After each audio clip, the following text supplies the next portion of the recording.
Hello neighbor, I'm Robert Burns, Vice President of the Louisiana Association of Professional Auctioneers, or LAPA for short.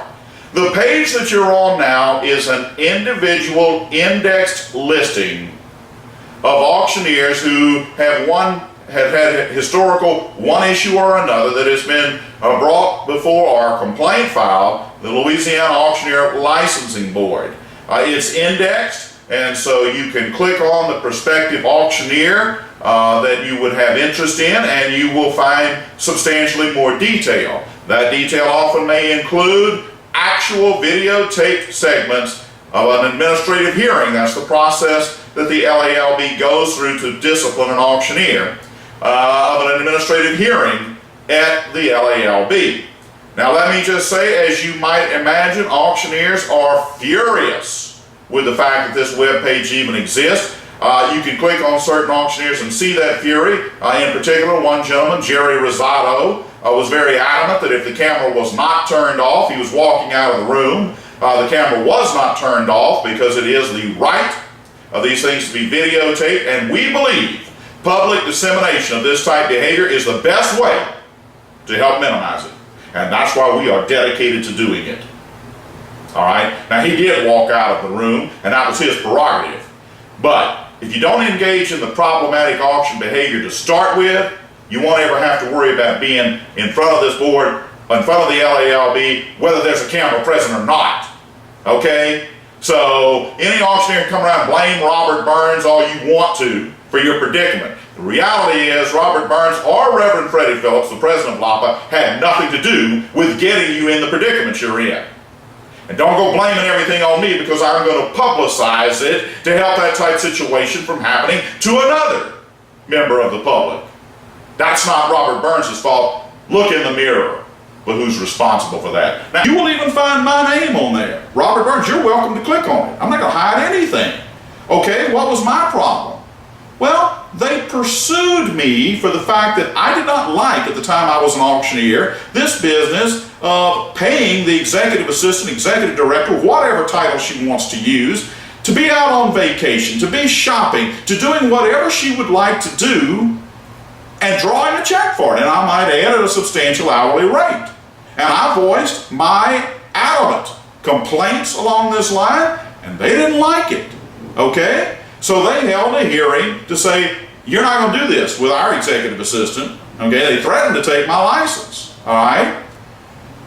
The legislative auditor's office had a better characterization for it. Actually, the inspector general's office, in a what I would call a polite report, said she was routinely being paid, and I quote, while performing no public purpose.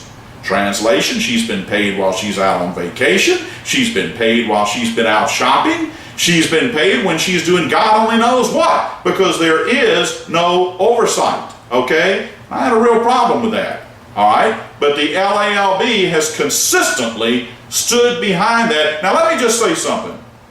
In regard to that, we're talking about auctioneer funds. Okay? We're talking about auctioneer funds. If they don't have the solid business principles or ethics to be concerned about the funds of the very auctioneers who serve in this state, just how much concern do you think they're going to have over your loss of funds as a consumer, and you're not even an auctioneer? I can tell you how much concern they're going to have. Zero. And if you want proof of that, then click on a gentleman named Marlo Smith. Okay? It'll show you a video of an 83-year-old lady, Betty Story. All right? Clearly victimized. Clearly. And you can even hear the commentary of the LALB indicating to him, you shouldn't have done this, you shouldn't have done that. But in the end, what did they do? They found him guilty of nothing. And an attorney on the board, who had been an attorney for 44 years, gave the advice that, hey, Mr. Smith, you did wrong by this lady. You two go out there and work it out in the hallway. And of course, upon the exiting of the meeting, Mr. Smith made a beeline for his car. The The stick that was being held over his head was gone. The LALB did nothing to reprimand him. So what incentive did he have to go and work things out with Miss Story? He had zero incentive, and he didn't do it, and she consequently had to sue him. And of course, the first defense the auctioneer uses in court is saying that, well, the auctioneer's licensing board found me guilty of nothing.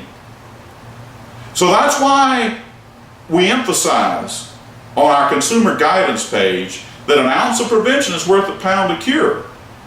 I wouldn't want you to be another Betty Story, whether you're her age or not. I don't care if you're not but 32 years old and you're sharp as a tack. Wrong is wrong. But if that would happen with an 83-year-old lady, how much concern do you think they're going to have for you? They didn't have much concern about auctioneers' funds. And those are the very folks, that's their brethren.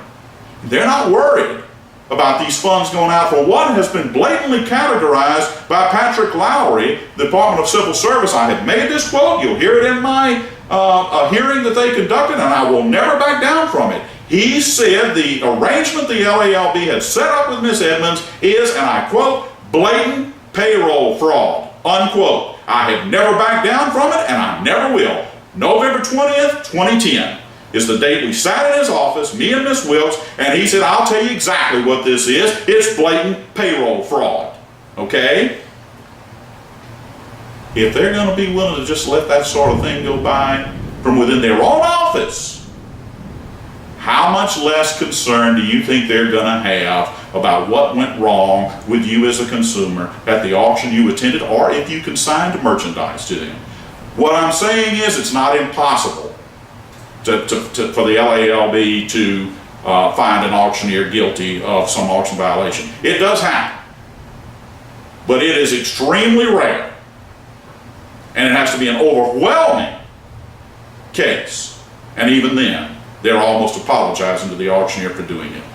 Now, having said that, as a consumer, I would encourage you to click on any auctioneer of whom you may have interest. You're liable to find a very educational experience. So once again, this is Robert Burns, Vice President of the Louisiana Association of Professional Auctioneers, or LAPA, saying we're hoping you will find this webpage most beneficial in becoming more educated about Louisiana auctioneers. Thank you so much.